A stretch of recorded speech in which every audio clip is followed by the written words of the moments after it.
I knew the moment I stepped into Cedar Valley Gas and Mart that morning that something was already wrong.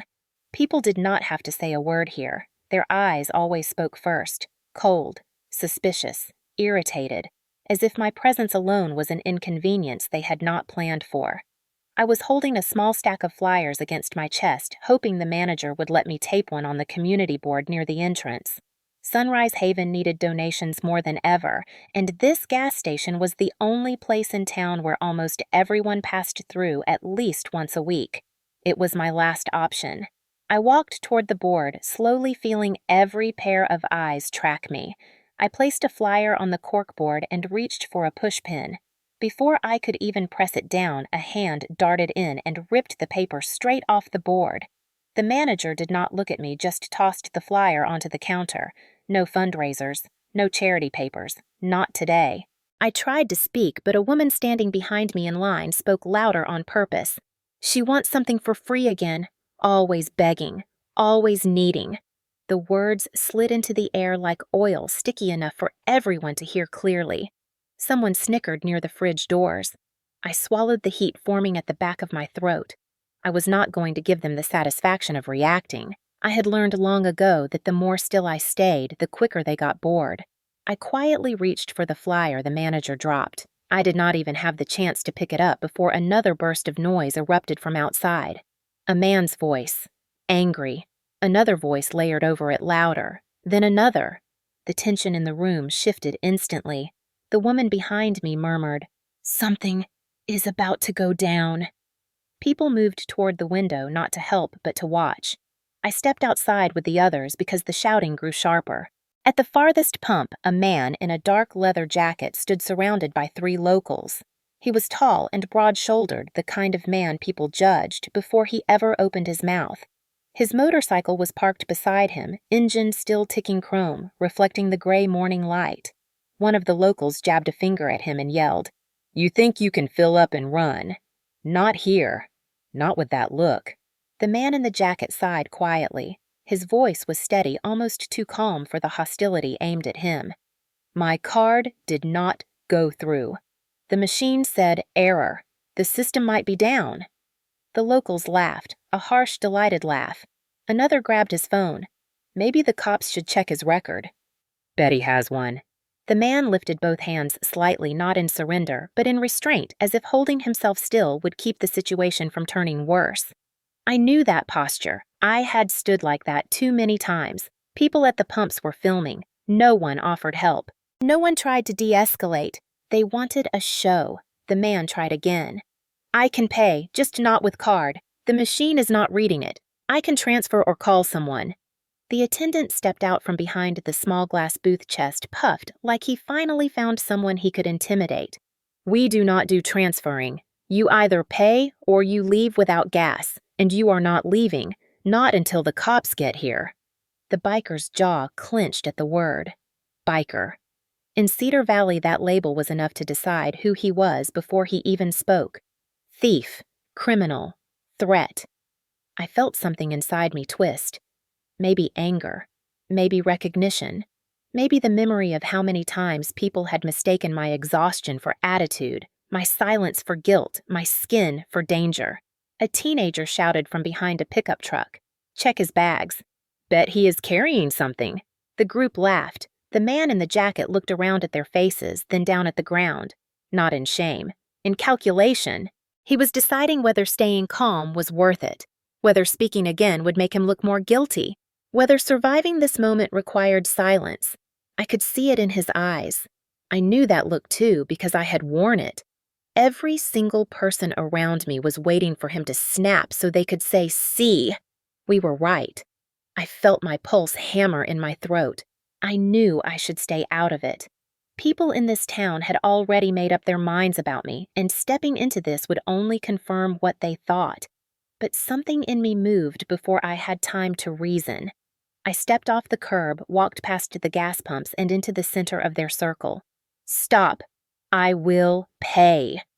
It was not loud. It did not have to be. Every head turned toward me. Every stare sharpened like a blade. The laughter came instantly, a mocking, incredulous burst that spread through the crowd. Of course she will, someone muttered. Of course she is helping him. The biker looked at me, eyes narrowing with confusion, maybe disbelief. I did not look back. I kept my gaze on the attendant, pulled out the few bills I had folded in my pocket, and handed them over. My hands did not shake. His lip curled as he took the money. Your money, your problem. I stepped back without a word, and in that exact moment, in that exact breath of silence, my life split into before and after. The moment I turned away from the counter, I felt every stare peel across my back like heat. I did not need to look to know what they were thinking. Helping him confirmed everything they already believed about me.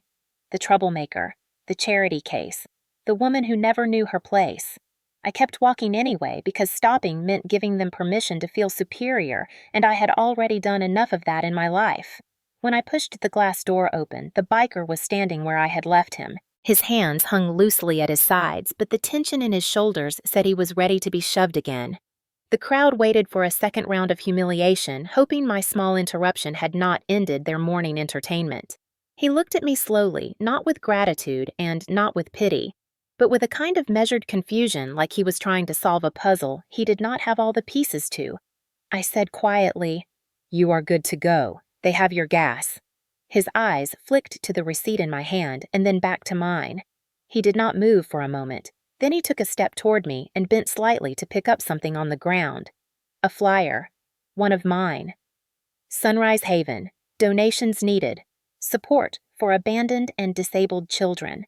When his fingers brushed the paper, something tightened inside me, a strange mix of embarrassment and vulnerability. He was the last person I wanted to see that flyer.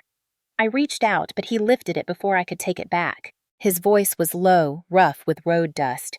"This yours?" I shrugged. "It is the shelter I run." It was all I said. I did not tell him I printed those flyers with the last of my grocery money. I did not tell him the kids needed medications the pharmacy would not release without cash. I did not tell him about the leaks in the roof or the cold nights when the heater failed. I had learned to keep my struggles small and quiet because people in Cedar Valley liked them better that way. He studied the flyer for a few seconds longer than I expected, as if trying to read the story behind the ink. When he spoke again, there was no pity in his tone, just a kind of quiet certainty. "You are doing something that matters." The words hit me harder than the insults thrown inside the gas station, not because they were dramatic, but because they were the first kind thing anyone had said to me in weeks. I opened my mouth to answer, but someone behind us yelled, "You two done making a scene, or do you want the sheriff to come settle it properly?" Laughter followed. The biker straightened, folded the flyer once, and slipped it gently into the pocket of his jacket as if it were something valuable. Then he looked at me again, almost like he was memorizing my face. "Thank you," he said simply. "I am Rowan." I did not offer my name back, not because I wanted to be rude, but because giving someone your name in Cedar Valley sometimes meant giving them ammunition. So I just said, "Take care," and I walked away. I felt him watching me until I rounded the side of the building. I did not look back, not once. When I reached my car, my hands were trembling even though I wanted to pretend they were not. I dropped into the seat, exhaled, and closed my eyes. The morning had already taken more from me than I had to give, and I still had a full day ahead at the shelter. I pulled out of the lot and drove toward Sunrise Haven. The road curved through patches of dry grass and weathered houses with peeling paint. People mowing their lawns looked up as I passed, some waving, half-heartedly, others staring with the same expression they always gave me. Suspicion wrapped in politeness. A man walking his dog paused at the crosswalk and muttered just loud enough, "Helping those biker types now, huh? They will drag you down with them." I kept driving, letting the words slide past me like gravel skittering under tires. $10 was not going to destroy me. What destroyed me was knowing how easily people judged without ever wanting to understand. When I reached the shelter's driveway, the old wooden sign creaked with the breeze. Sunrise Haven. The paint was chipped and faded, but it was still the first thing the kids saw when they peeked out the windows waiting for me to return. As soon as I stepped out of the car, little footsteps thudded across the front porch. Ellie with her leg braces clicking softly, Jonah rolling toward me in his chair with a crooked smile, Mia tugging my sleeve, signing happily with her small hands. This was my world, the one place where I did not need to defend who I was. but even as I gathered them in my arms, the scene at the gas station replayed in my mind. The laughter, the stares, the flyer in Rowan's hand. I had no reason to think I would ever see him again. Cedar Valley swallowed strangers whole. People passed through and kept passing. Nothing ever looped back, and yet as I watched the kids race toward the dining room, I felt something unsettling settle into my chest. A feeling that the moment at the gas station was not finished.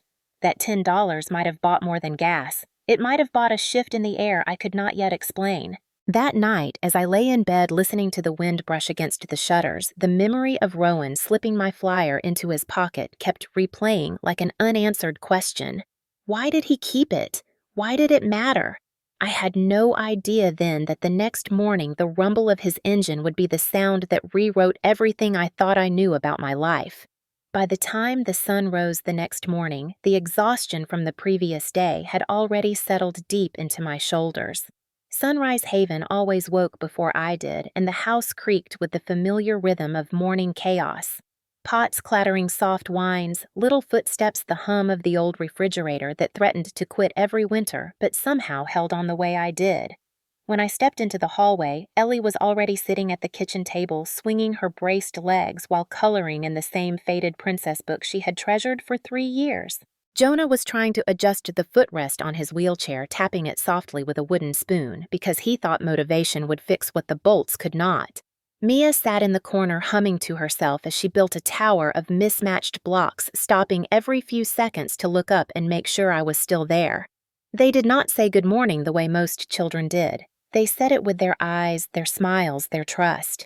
And every morning it felt like both a blessing and a weight I was terrified of dropping. The pantry shelves were almost empty again. A box of oatmeal, a half-opened bag of rice, 2 cans of soup, and a gallon of milk that needed to last until Friday. I made mental notes the way other people made shopping lists. Stretch this, freeze that, skip my portion, make sure they eat, always make sure they eat.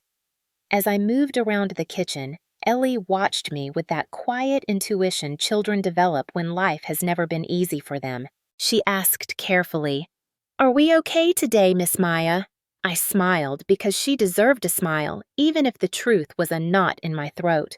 "We are okay. We always find a way." I cracked eggs into a bowl, adding a little water to make it look like more. Jonah asked if he could help stir.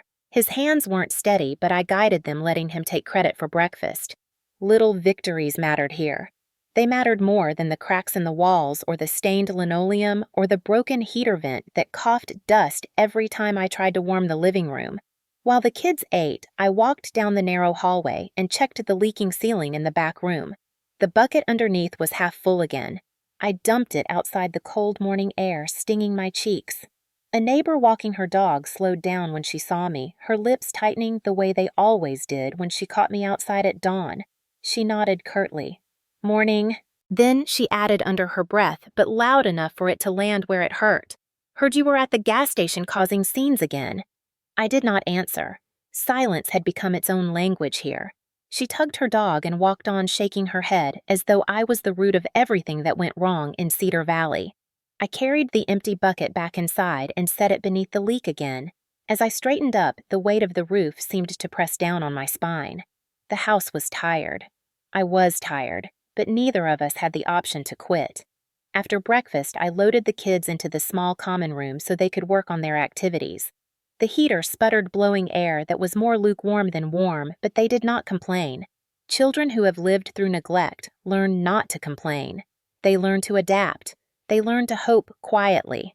I spent the next hour repairing the loose cabinet door in the kitchen, taping the cracked window in the hallway, and scrubbing away a stain on the carpet that had already become a permanent reminder of spilled juice and clumsy feet.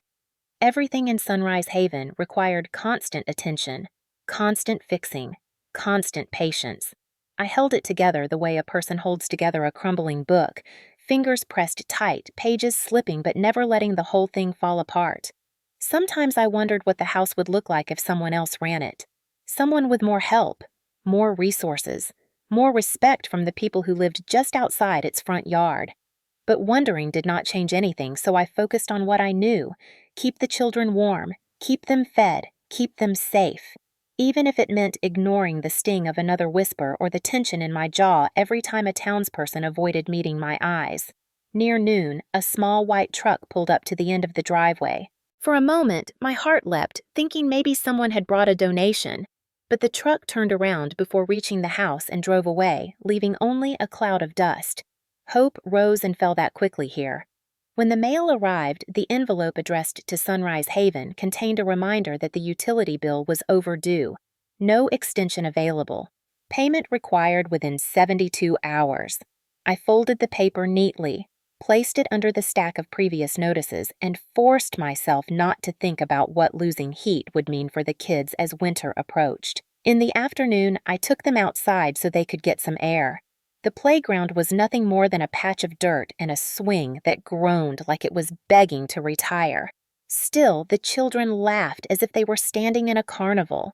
Their joy was my favorite kind of rebellion.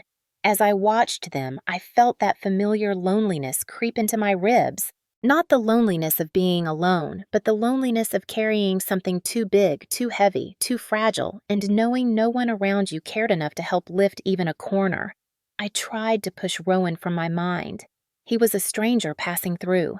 People like him did not come back. People like him had their own roads, their own storms, and I had mine. But as I tucked the kids into bed that night, I found myself staring at the front door longer than usual, listening, wondering why the memory of a biker's careful voice and the sight of my flyer in his pocket had stayed with me long after everything else faded. I had no reason to believe anything would change. Cedar Valley had never been kind to me, but somewhere, deep in the quiet of that night, I felt a shift so small I almost missed it. The kind of shift that happens right before a storm or a miracle. I just did not know which one was coming. The next morning started like any other, with the soft creaking of floorboards and the faint rustle of blankets as the children stirred awake.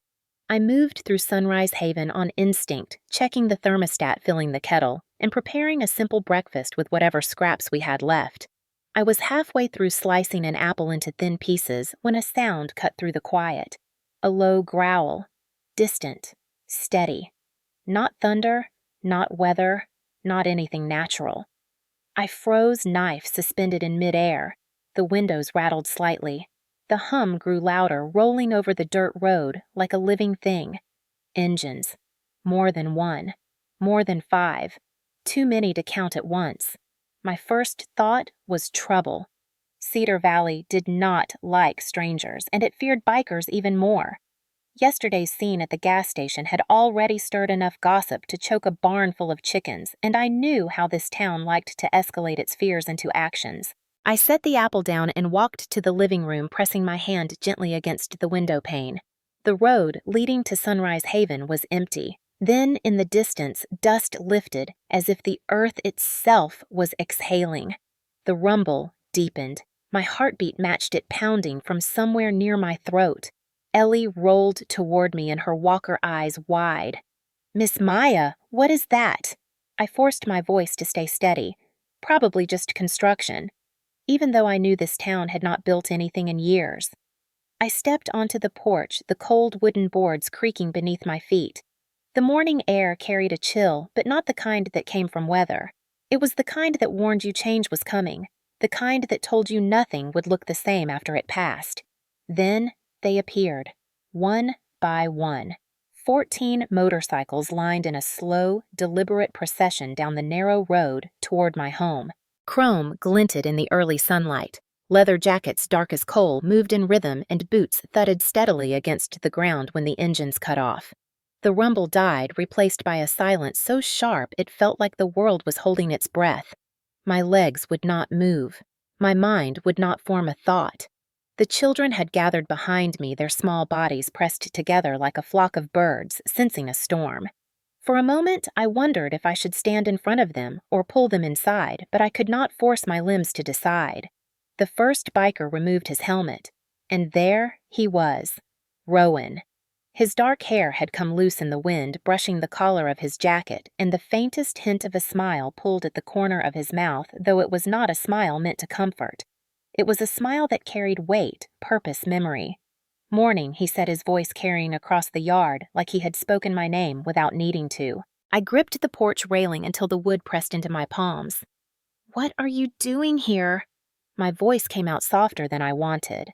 Rowan stepped forward, the rest of the bikers staying behind him in a silent formation that felt strangely respectful rather than intimidating.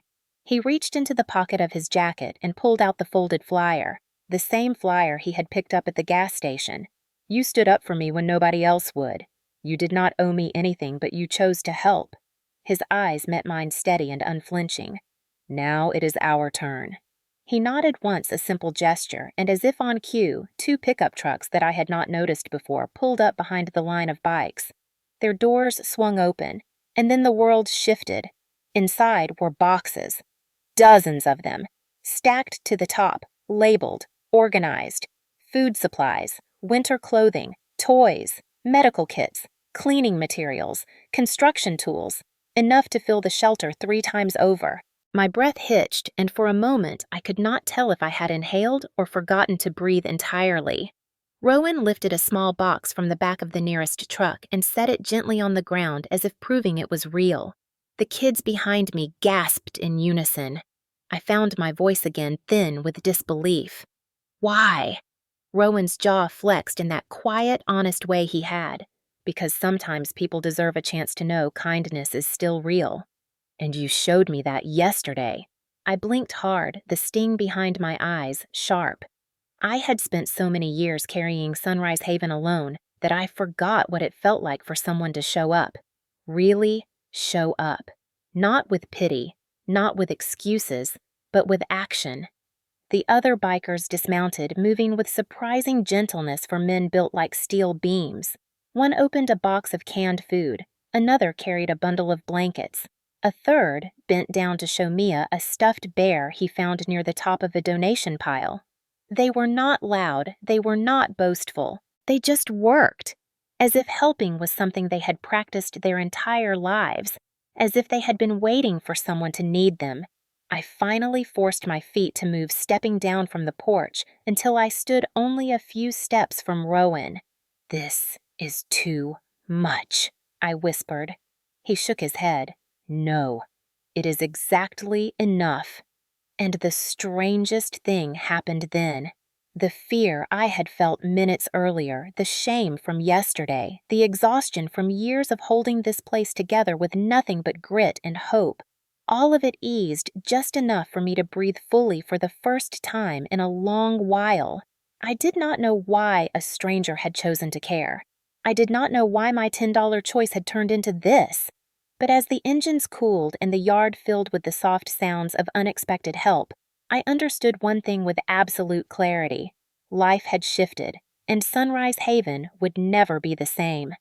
I stood there unable to move, unable to make sense of the sight in front of me. 14 bikers in worn leather jackets and heavy boots, men who looked like they belonged to a world far rougher than mine, were unloading boxes with the kind of quiet purpose I had only ever seen in emergency responders, or people who had lived through enough storms to recognize when someone else was drowning. Except I had not asked for help. Not out loud. Not to them. Not to anyone. I had grown used to the idea that Sunrise Haven was mine to carry mine, to hold up mine, to keep stitched together with my own shaking hands. Watching strangers pick up the weight felt foreign, almost unreal, like I had stepped into a version of my life I had never allowed myself to imagine. Rowan set another heavy box on the ground, knelt beside it, and opened the lid. Inside were cans of vegetables, bags of rice, cereal boxes, jars of peanut butter, and packs of pasta neatly arranged as if someone had spent the entire night sorting them. Behind him, another man lifted a sealed container full of winter jackets, hats, and gloves. Someone else rolled out a brand new space heater still wrapped in plastic. And then another biker pulled from the second truck a large metal cylinder with a red tag attached. A new water heater. My breath caught. The old one inside the shelter had been on the brink of death for months. I had been praying over it like it was a living thing, hoping it would survive one more winter. Rowan stood and wiped his hands on his jeans. "We asked around," he said.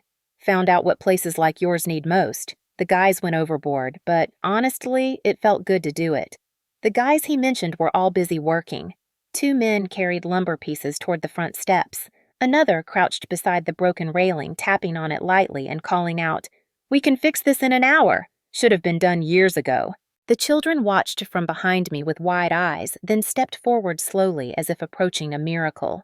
Mia clutched her stuffed rabbit and moved toward the biker who was unloading toys. He noticed her, smiled softly, and held up a small teddy bear, offering it without a single word. She blinked, stunned by the kindness, then accepted it with both hands like she had been handed treasure. A sound came from the road. I turned. People from town were approaching, drawn by the rumble they must have heard earlier. Cedar Valley thrived on curiosity wrapped in judgment, and the sight of leather-clad bikers filling the shelter's yard was more excitement than the town had seen in years. A man in a baseball cap stood with his arms crossed. "Lord help us," he muttered. "The bikers are setting up camp."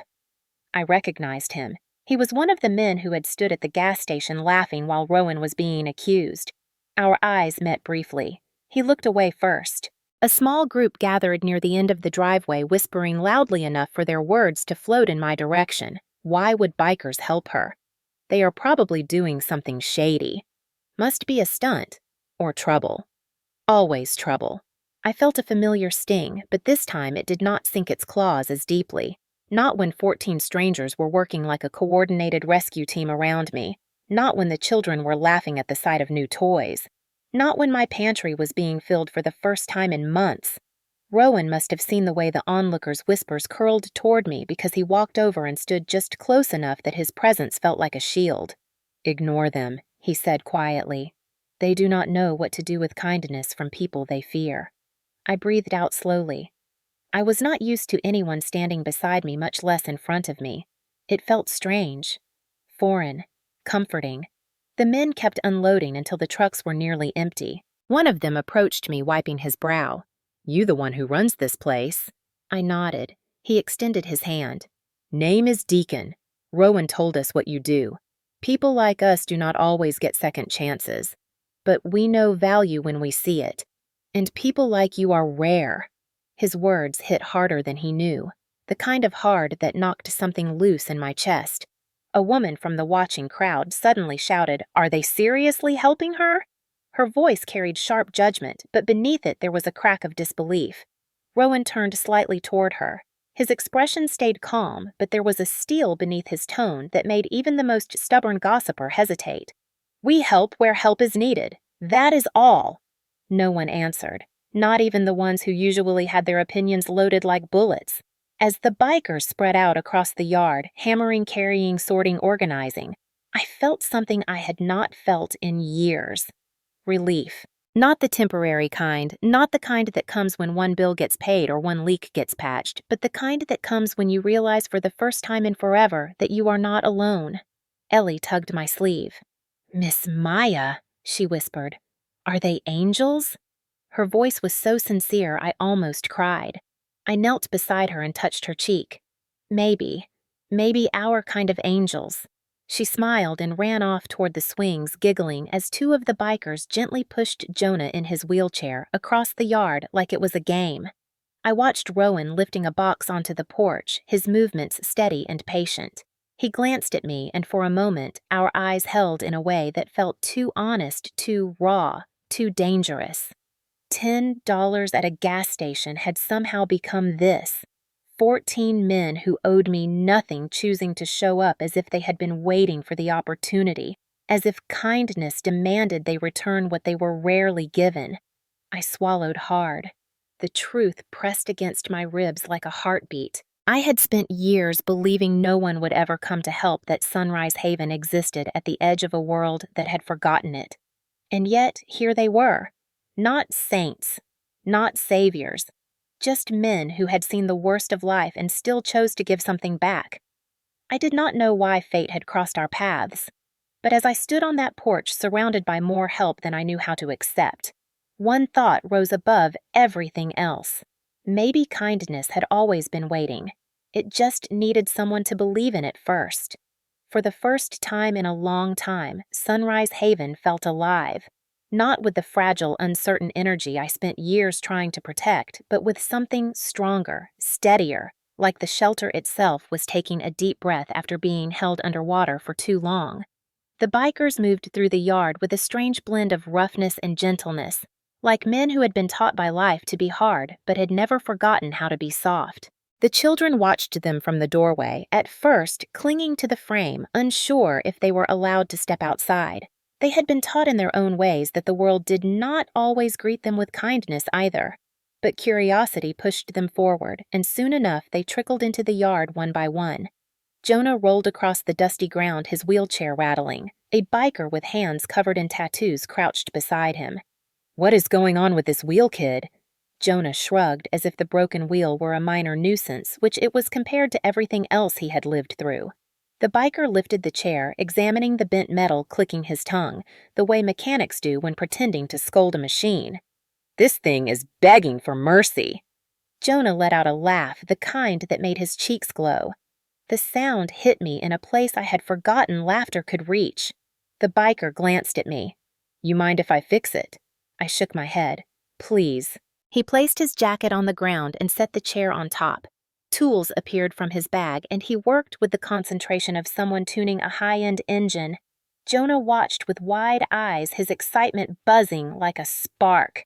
"Good as new," the biker announced finally. He adjusted the foot pedals, tightened the loose brace, and spun the wheels with a flourish. Jonah tested it, rolling back and forth across the yard. "It moves." "Better believe it moves, kid." The way Jonah grinned at him reminded me how easily kindness could stitch broken pieces together.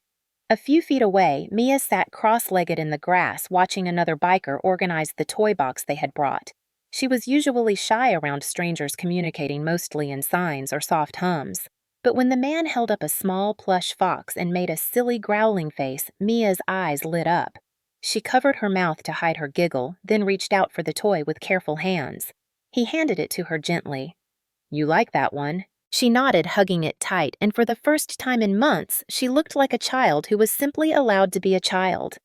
Ellie stood near the porch, watching all of it unfold with the kind of cautious hope that came from too many disappointments. When Rowan walked toward her, she stiffened slightly, unsure if she should retreat. But Rowan knelt to her height, resting one elbow on his knee. "Hey, sweetheart, I saw you watching us." Her voice was small. "I watch everything." He smiled like he understood more than she said. "That takes strength." She blinked at him, absorbing the words like they were something precious. "Do you want to see something cool?" He reached into a box and pulled out a small wind-up lantern, the kind that glowed softly when cranked. He twisted the handle and the light flickered on, casting a warm circle across her legs and the porch. Ellie gasped. "That is magic." "Close enough," Rowan said. He handed it to her carefully. Her fingers trembled as she accepted it. I saw her look at him like she had not been given something but like she had been seen, really seen. I felt something in my chest soften, the kind of softness that comes when a weight you have carried alone starts to shift even slightly. These kids had been overlooked their entire lives, forgotten by a system too crowded to hold them, dismissed by a town that believed brokenness was contagious. But these men rough around the edges, covered in ink and leather, and stories they had never told me saw them immediately. They saw the humanity first, the need second, the innocence last. A woman from the gathering crowd at the end of the driveway shook her head and muttered, "They are manipulating her. Bikers do not help without wanting something." Rowan must have overheard, because he turned to the woman without losing his calm. "We do not want anything from her," one of the bikers behind him added, "except maybe a chance to fix something for once." The woman crossed her arms but said nothing more. That silence, however reluctant, meant something. I stood near the porch, watching the scene unfold, my eyes drifting from one moment of unexpected kindness to the next. A biker teaching Jonah how to spin his chair so fast he laughed until tears streamed down his face. Another installing the new water heater with the finesse of someone who had done it 1,000 times. 2 others painting the side of the house, their strokes steady and confident. Sunrise Haven, a place people avoided, had become a place humming with life noise and possibility. I kept trying to make sense of it all, but understanding felt slippery. Why would strangers who owed me nothing give so much? Why would men who were judged by half the town put their hands and backs and time into helping children they had never met? And why did Rowan keep glancing at me like he was making sure I was breathing through all this? As he walked back toward me after repairing a loose stair, he wiped sweat from his forehead with the back of his hand. "You okay?" I should have said yes. I should have insisted I had everything under control, but I could not lie. Not with him standing there like the embodiment of the help I had been too afraid to ask for. "I do not know what to say, Rowan." He studied me quietly. Then, "Do not say anything. Let us work. Let us be here. Let us do what people should have done for you a long time ago." His voice was so steady, so certain that it felt like a hand pressed gently against the trembling place in my chest. I inhaled deeply, tasting dust and hope on the same breath. The day stretched on, and the yard filled with repairs that should have taken weeks, maybe months, but were done in hours by men who worked like they had something to prove to themselves, not anyone else. And as the sun shifted across the sky, casting long, warm lines of gold across the shelter walls, I realized something I had not dared let myself believe. These men saw the children no one else cared about, and in seeing them, they were teaching the town something it had forgotten. Kindness did not always look gentle. Sometimes it looked like rough hands fixing a broken wheel. Sometimes it looked like leather jackets unloading food. And sometimes it looked like a man with steel-gray eyes kneeling so a child could feel tall. By mid-afternoon, the news had spread through Cedar Valley like wildfire, the kind that did not burn anything down but set every tongue wagging and every porch creaking under the weight of gossip. People who had not cared enough about Sunrise Haven to look in its direction for years were suddenly drawn to it as if the rumble of motorcycle engines had awakened some ancient instinct for spectacle. They came in small clusters at first, lingering at the end of the driveway, pretending to take slow walks or check their mailboxes. Then they appeared in groups, whispering loud enough that the whispers felt like stones thrown from a distance. I saw them gathering the way people gather at the edge of a carnival they swear they did not come to see. Men in work boots, women still wearing aprons from their diner shifts, teenagers on bikes circling like restless birds. They all stood there, their faces shaped by confusion, suspicion, and something even sharper that I knew too well, prejudice searching for solid ground. Rowan noticed them before I did. He paused halfway up a ladder, turning his head toward the road, the sunlight catching on the metal buckle of his belt. He watched the crowd for a moment, then returned to hammering down a loose piece of siding without comment. I wished I could do the same, but the feeling of being observed pressed into my skin like cold fingers. People in town never watched me with curiosity, only with judgment. Today was no different. One woman in a floral shirt folded her arms tightly and whispered to her friend, "They look like they are taking over." Another nodded. "This is what happens when you help people like her." The words stung not because they were new, but because they were predictable. Hurt was easier to bear when the harm was unpredictable. Predictable cruelty always felt heavier because it confirmed what you already feared. One of the bikers named Deacon glanced at the crowd and scratched the back of his neck. "They are staring at us like we are the main event at a zoo," I muttered. "They do not know what to make of any of this." He smirked. "Let them watch. Maybe they will learn something." But learning was not on Cedar Valley's agenda that day. A man stepped forward, voice raised, as if he had been waiting for the perfect moment to perform. "Hey, you all planning to stay long?" Rowan climbed down the ladder, slowly wiping his hands on a rag. He walked toward the edge of the yard with the kind of calm confidence that made the crowd shuffle back half an inch. "We are helping. That is all." The man scoffed. "Helping. Right. Since when do bikers help with anything but trouble?" Murmurs rippled through the spectators. I stepped forward before I could stop myself. "They have done more in one day than this town has done in 10 years. The man turned toward me sharply. "Maybe that is because you brought them here. Maybe this is part of some plan." He looked at me the way people look at something they are already convinced is guilty. Rowan took a small step closer to me, not blocking me, but standing near enough that I felt his presence as a steady reassurance. "No plans," he said calmly. "Just work." The woman in the floral shirt raised her voice. "Well, we do not want bikers here. We do not want trouble. Sunrise Haven is already enough of a burden." My stomach twisted. I had known the town saw the shelter as a nuisance, but hearing it spoken out loud still sliced through me. Before I could respond, Rowan spoke, his tone firm but not aggressive. "We are not here to cause trouble. We are here because she showed kindness when no one else did, and because these kids deserve better." Silence hovered for a second, but instead of softening the crowd, the silence only made space for more tension. A teenager called out, "Why'd she help you anyway?" Rowan looked at me briefly, then answered for himself. "Because sometimes the right thing looks small until you do it, and then it becomes something bigger." The teenager rolled his eyes, but he did not argue. Behind the crowd, I noticed the children inching closer to the porch. They were watching the adults with a mix of fear and fascination, trying to understand the rules of a world that had never fully welcomed them. I stepped back toward them, motioning them inside, but they stayed close as if the biker's presence made them feel safer than the house ever had on its own. A woman shouted again, "You all done playing charity heroes yet?" Rowan's jaw tightened. He took one more step forward, positioning himself where the crowd could not ignore him. "We are not heroes. We are people. And so is she." The way he said it made the hair on my arms rise. He gestured toward the children behind me. "And so are they." The crowd fell into a deeper silence this time. Not agreement, but uncertainty. Uncertainty was the first crack in prejudice, and cracks mattered even when small. Then Ellie, brave in ways life had forced her to be, took one step onto the porch and lifted her wind-up lantern. It twinkled weakly in the sunlight. A few people gasped. She said in her soft voice, "They are helping us. I like them." Her words, simple and pure, landed harder than anything Rowan or I had said all afternoon.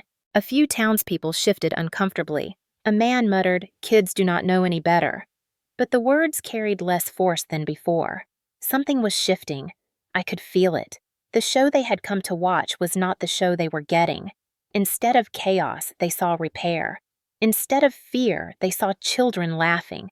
Instead of intimidation, they saw men with rough hands kneeling to tie shoelaces or teach Jonah how to spin his chair without tipping over.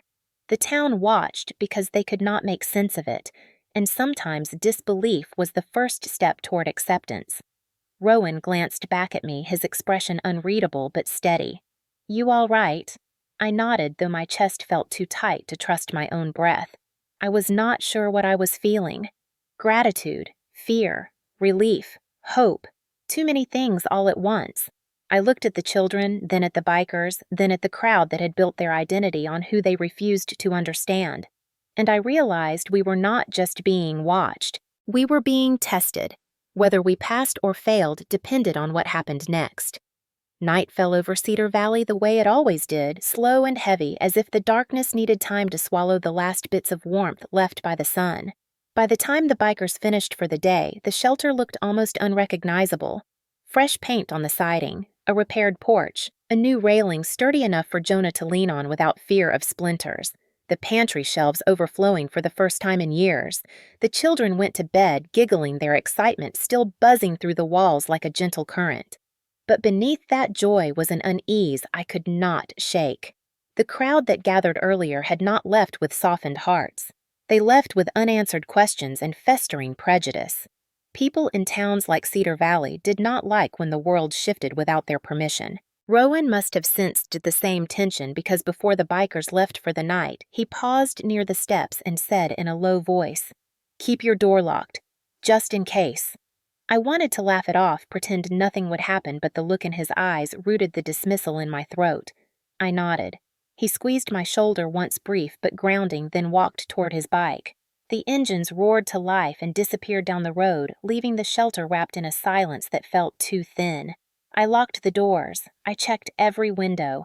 Then I sat in the living room listening to the old heater rattle while the children slept. I tried to read. I tried to distract myself, but the tension sat in my chest like a coiled wire humming with a warning I could not decipher. The first noise came just after midnight, a harsh thud against the front wall. I froze. Another thud, then a third. I stood slowly and crept toward the window, pressing myself against the wall to peer through the edge of the curtain. My stomach dropped. 3 men stood in the yard, their faces hidden beneath hooded jackets. One bent down, grabbed a fistful of gravel, and hurled it at the house. The stones hit the siding with sharp cracks loud enough to wake the children if they got any closer. Another held a can of red spray paint, shaking it with the rattling sound of someone preparing to vandalize rather than threaten. The third paced near the porch like he was testing the steps for weaknesses. Fear tightened every inch of my body. My first instinct was to check on the children. I crept down the hallway and listened at each door. They were still asleep. Mia's soft humming, Jonah's gentle snores, Ellie's steady breathing. They had no idea what darkness waited outside. I rushed back toward the living room, my hands shaking as I grabbed my phone. I did not get a chance to dial. A stone smashed the bottom corner of the front window, cracking the glass in a spiderweb pattern. I gasped and jumped back. The can of spray paint hissed open, and the man closest to the porch leaned forward, drawing large, jagged letters across the siding. "Get out!"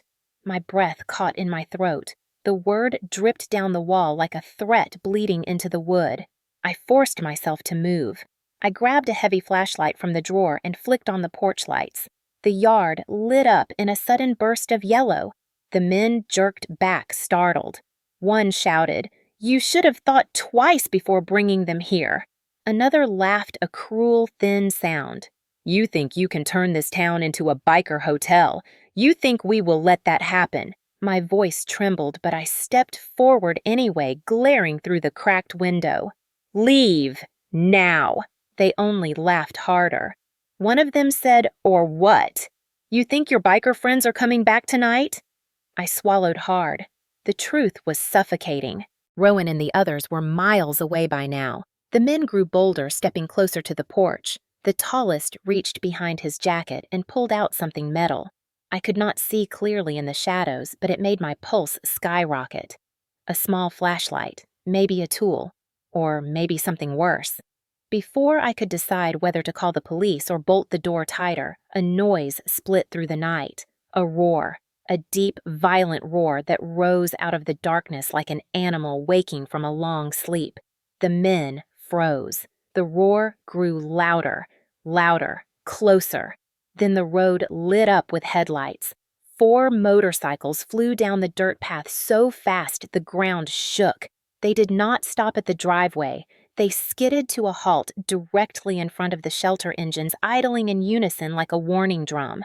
Rowan stepped off the lead bike, his boots hitting the ground with a sound sharp enough to slice through the tension. His eyes, usually calm, blazed with something fierce. The men who had been throwing stones backed up immediately. Rowan's voice cut through the air like steel. "I am going to say this once. Get away from this house. Now." The tallest man pointed at him, trying to hold his ground. "You do not scare me." Rowan stepped forward slowly, the other bikers mirroring him without a word. They were not yelling. They were not threatening. They simply existed with a force that made the very air feel heavier. The man swallowed hard and took another step back. "You do not belong here," he said, but his voice cracked. Rowan's jaw tightened. "Neither do you. Not like this." The man opened his mouth to argue, but one of the bikers flicked on a high beam, flooding the yard with blinding white light. The men covered their faces, stumbling back. Rowan took one more step, the final one they needed. "Leave." The 3 intruders scurried backward like animals caught in the wrong yard. Within seconds, they were sprinting toward the road, disappearing into the darkness they came from. When the engines finally died, the silence that followed was heavy with adrenaline. I opened the door, heart pounding so hard I felt dizzy. Rowan looked at me, breath still sharp, eyes still stormy. "Are you hurt?" "No." "Are the kids safe?" "Yes." I could barely get the word out. He exhaled slowly, some of the tension sliding off his shoulders. "Good, because anyone who comes here to scare you is going to have to go through us first." His voice was steady, but something in it trembled through me like a shock. I stepped onto the porch, staring at the red letters dripping down the siding. I did not know whether to cry or breathe or collapse. Rowan reached out and touched the doorframe near my hand. "You are not alone anymore, Maya. Not tonight. Not ever if we can help it." And standing there in the glow of motorcycle headlights, surrounded by men who had shown up without hesitation, I realized he meant it. Morning came too fast. I barely slept after the chaos of the night before my mind replaying the sound of shattering glass and the echo of Rowan's voice as he stood between us and danger. Dawn crept through the cracked window in thin lines of gold slicing across the room and lighting the red spray-painted words still smeared on the siding outside. Get out. A threat. A warning. A reminder. I expected fear to take root again when I woke, but something else settled in its place instead. Resolve. Maybe it was the memory of the bikers standing shoulder to shoulder in the cold darkness. Maybe it was the way Rowan had said you are not alone anymore, like it was a promise he fully intended to keep. Or maybe I was simply too tired of being afraid. When the children woke, I told them everything was okay without explaining why their window now had a thin crack running through it. They trusted me instantly as they always did. That trust felt heavier today. I walked outside to check the damage, bracing myself for another wave of judgment from whoever passed by, but the yard was strangely quiet. Too quiet. The townspeople were watching again, but not from the driveway. This time, they watched from a distance, hidden behind curtains, standing behind fences, peering around porch pillars. They were waiting. For what I did not know. But something about their silence felt different this morning. Not softer, not kinder, just uncertain. And in Cedar Valley, uncertainty was a small earthquake. Rowan and his crew returned earlier than usual, arriving with engines growling through the crisp air. The children bolted out the front door the moment they heard the sound, racing toward the bikes like they were seeing old friends. Despite the exhaustion under Rowan's eyes from the night before, he smiled as he swung off his Harley. "You okay?" he asked. I nodded. His gaze shifted to the red letters on the wall. "We will help clean that up later." I swallowed the thickness in my throat. "Thank you." The bikers began repairing the cracked window, replacing the damaged frame, sweeping up the glass from the porch. Their presence felt like a fortress around us. But the real shift did not start with them.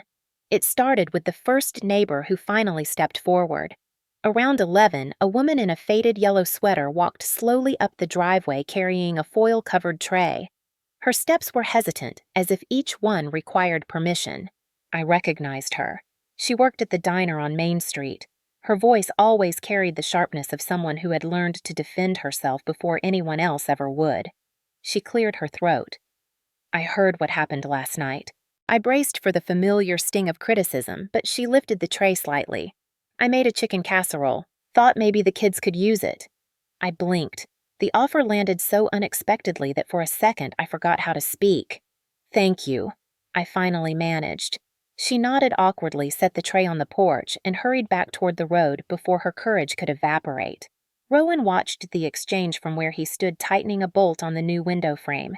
He did not comment, but a knowing look crossed his face. The kind of look that came from someone who understood how hard it was for people to admit they'd been wrong. A few hours later, a carpenter from town pulled up in his old pickup truck. He walked toward the house carrying a toolbox. "Heard your fence got kicked pretty hard last night," he said, not quite meeting my eyes. "I can fix it. On the house." My heart lurched. I nodded again, too stunned for words. 2 hours after that, a retired teacher showed up with a box of books for the kids, saying she had been meaning to donate them anyway, even though everyone knew she never threw away books unless she had a reason. A pair of teenagers came next awkwardly, handing over a bag of dog food because one of the bikers had mentioned the shelter's stray cat looked hungry. Their cheeks were red, their movements stiff, but their intentions were genuine. Kindness was coming in strange waves. Uneven, hesitant, imperfect, but real.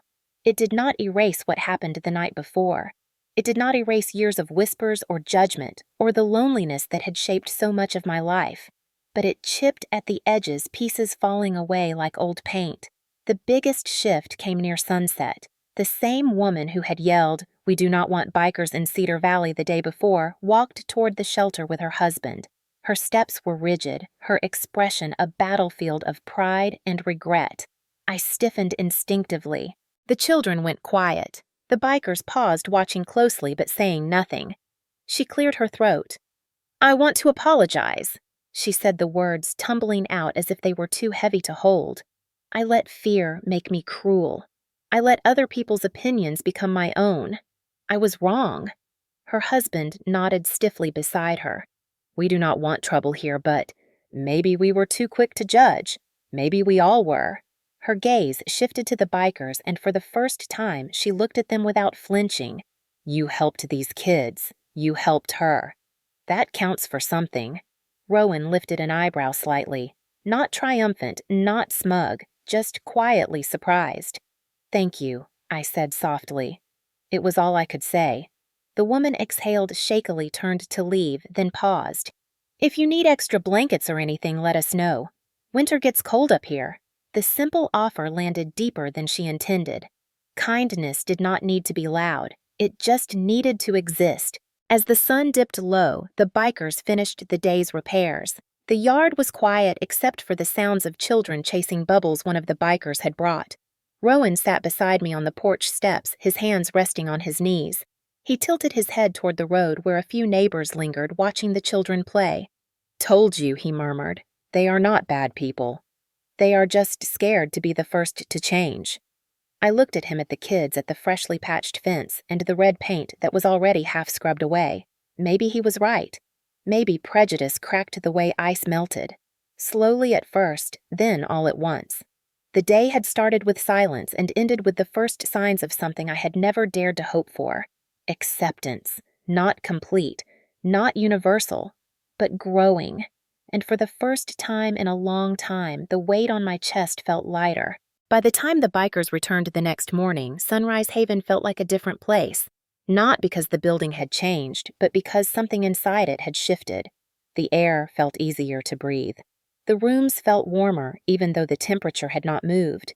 And when the engines rumbled up the road, the children ran toward the porch without fear, like they were greeting family instead of men, the town once whispered about. Rowan walked toward me carrying a small paper bag from the bakery. He held it out with a shrug. "Thought you might not have had breakfast." I took it slowly, my fingers brushing the edge of the bag. "Thank you." He nodded as if it were nothing, though the warmth in his eyes said otherwise.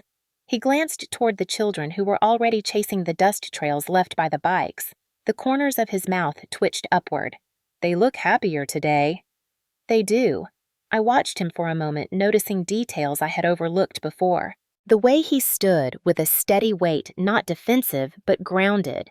The way he paid attention to everything without seeming intrusive. The way he seemed older than his face suggested, as if he had survived things he never talked about.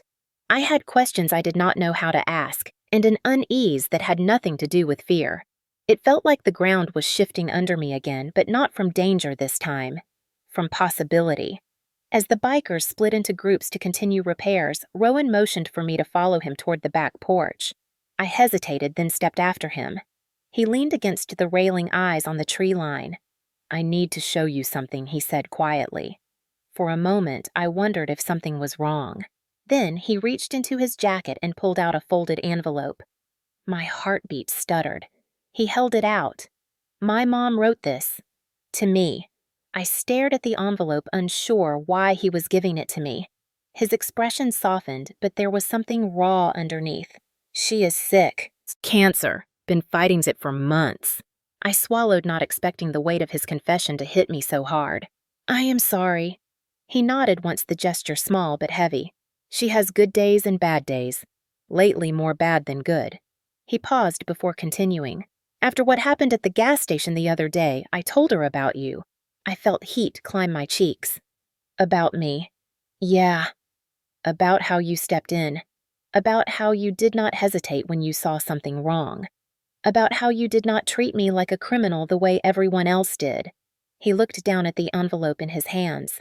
"She asked me to bring this to you." I blinked. "Me?" Rowan extended the letter again. "Please. She wanted you to have it." With slow hands, I took the envelope from him.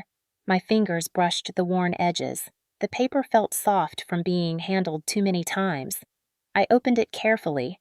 The handwriting inside was delicate, looping across the page like someone who had once written letters often but now struggled with her strength. Rowan stood quietly as I read.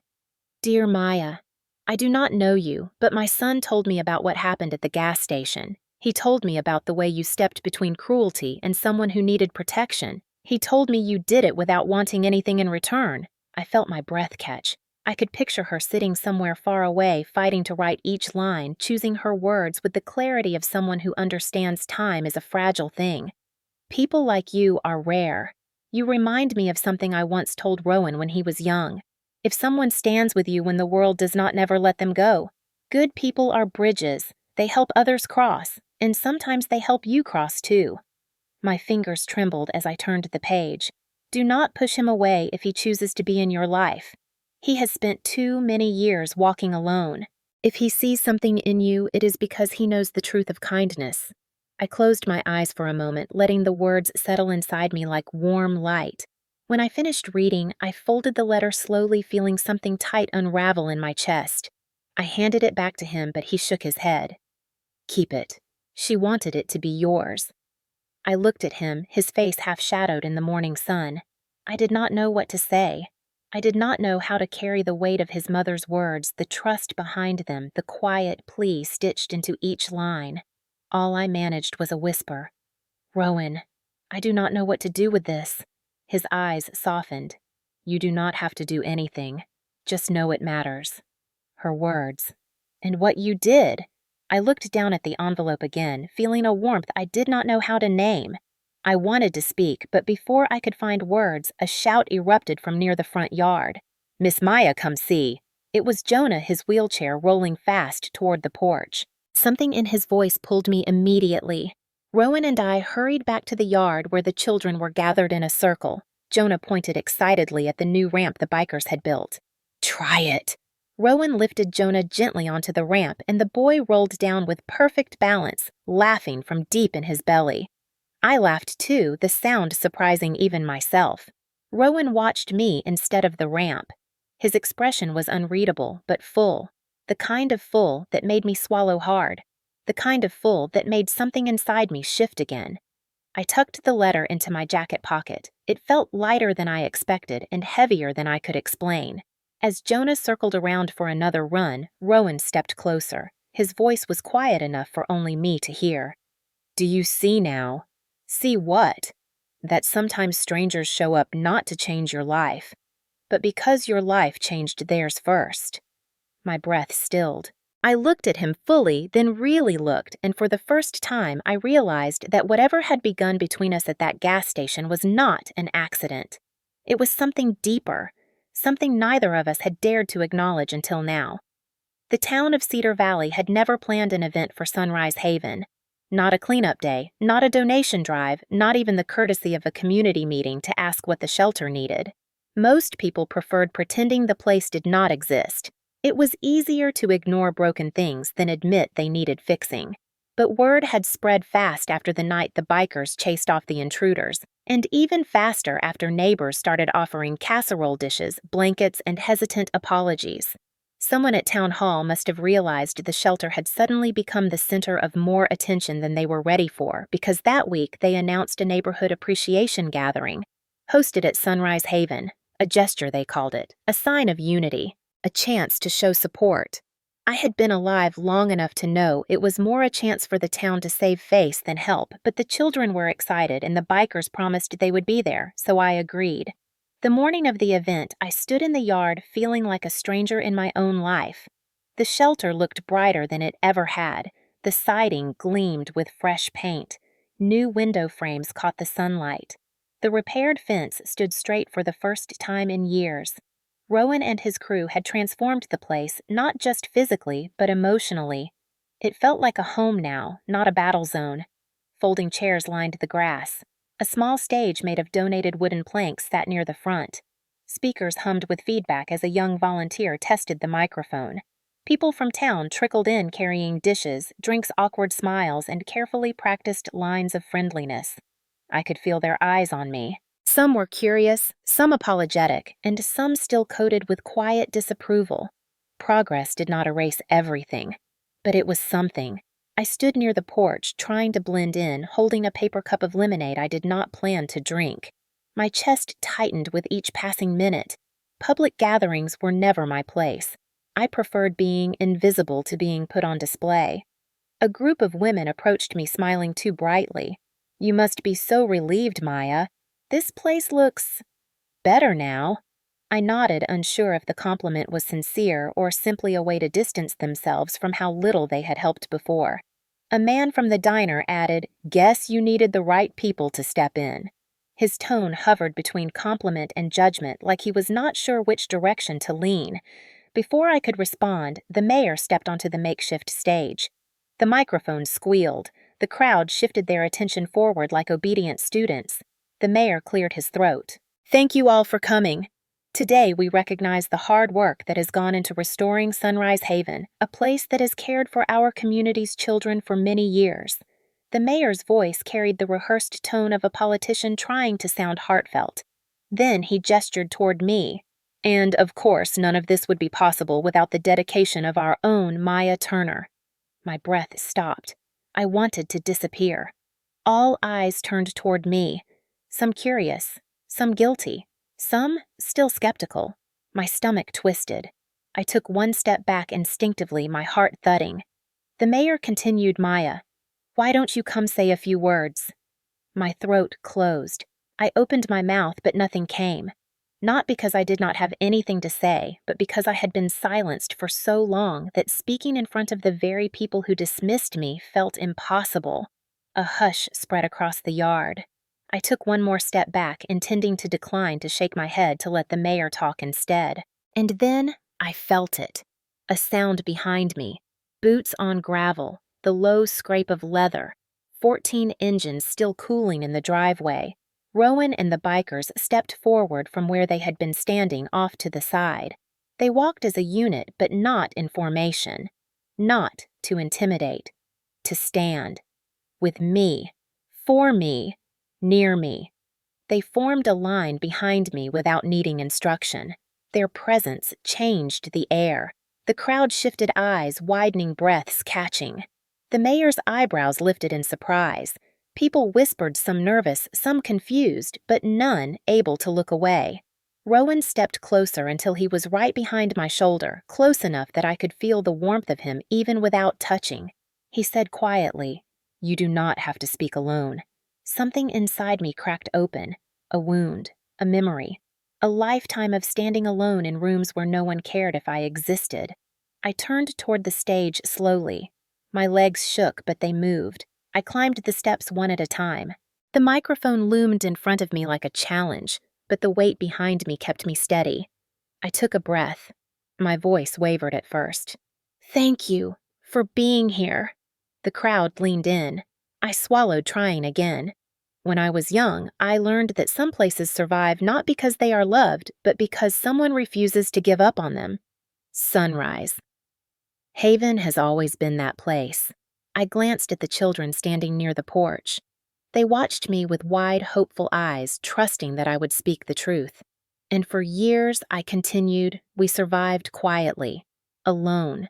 Not because we wanted to, but because there was no one who would stand with us. Faces in the crowd shifted, some shameful, some uncomfortable. I let the silence stretch just long enough for the truth to sink in. Then I looked back at the line of bikers behind me. Until one day, someone did, and then more followed. And suddenly, we were not alone anymore. My voice grew steadier, stronger.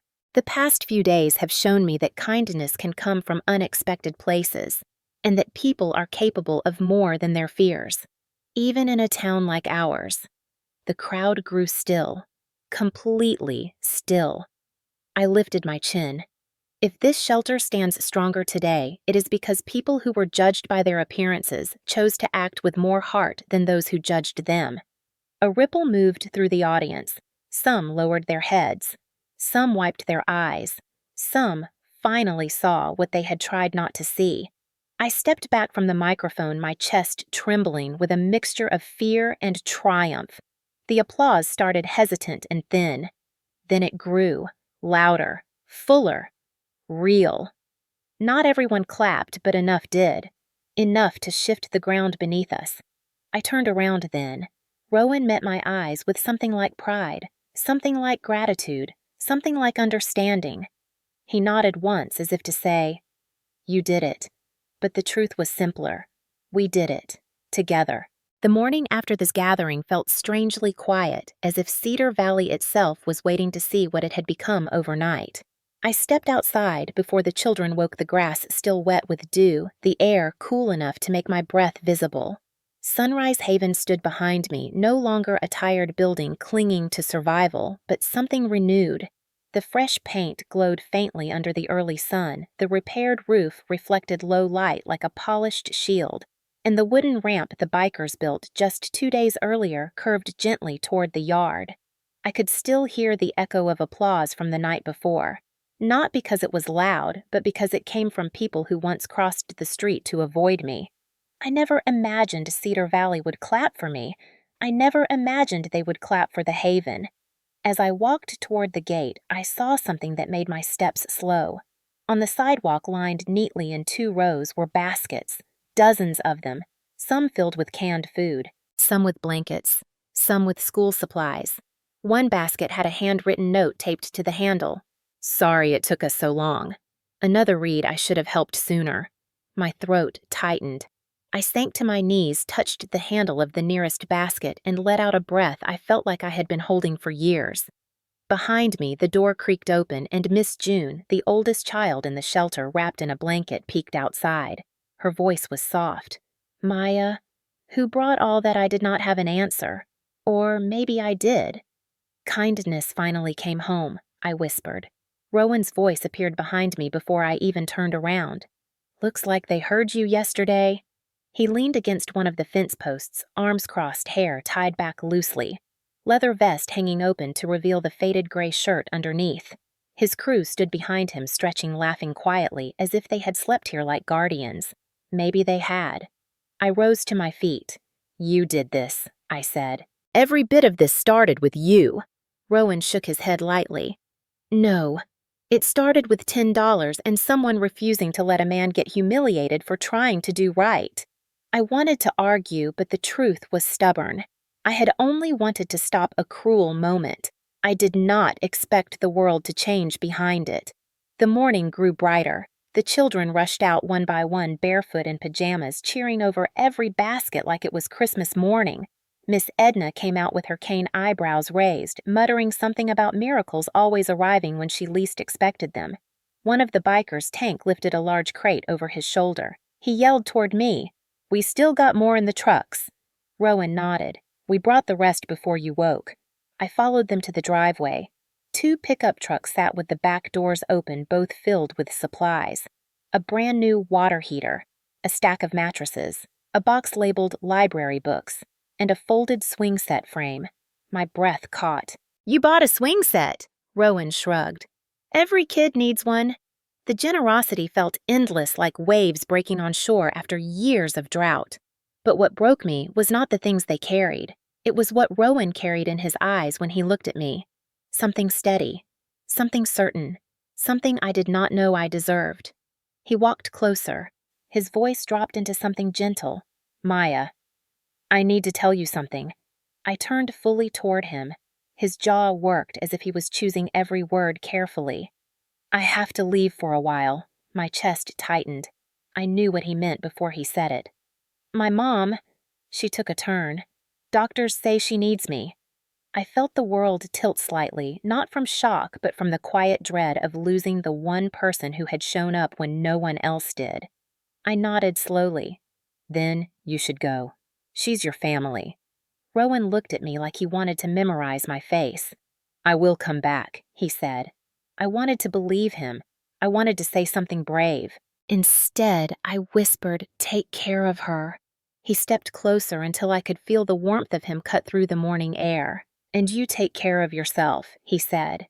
His hand brushed mine, light but sure, before he pulled away. The children gathered around him, hugging his legs, thanking him in voices too soft and sincere for a man as rough-looking as he was. Rowan bent down, ruffled their hair, promised he would see them again. His crew revved their engines. The rumble filled the air like thunder rolling in reverse. Rowan put on his helmet, paused, and lifted the visor just enough for me to see his eyes. "I meant what I said. I will come back for you." Then he lowered the visor, nodded once, and turned toward the road. The engines rose. The dust lifted. One by one, the bikes rolled forward, the sunlight catching on chrome until they looked like sparks disappearing into the horizon. I stood at the gate until the last one was gone. The road became quiet again, but nothing felt empty. Behind me, the children laughed, the volunteers sorted donations, neighbors waved from across the street. The shelter was alive in a way it had never been. A $10 choice had rewritten everything. My life, the children's lives, the entire town of Cedar Valley. And somewhere on the road far ahead, a man with steel gray eyes was riding toward a mother who needed him, carrying with him the same truth he left behind. Kindness always comes back, eventually.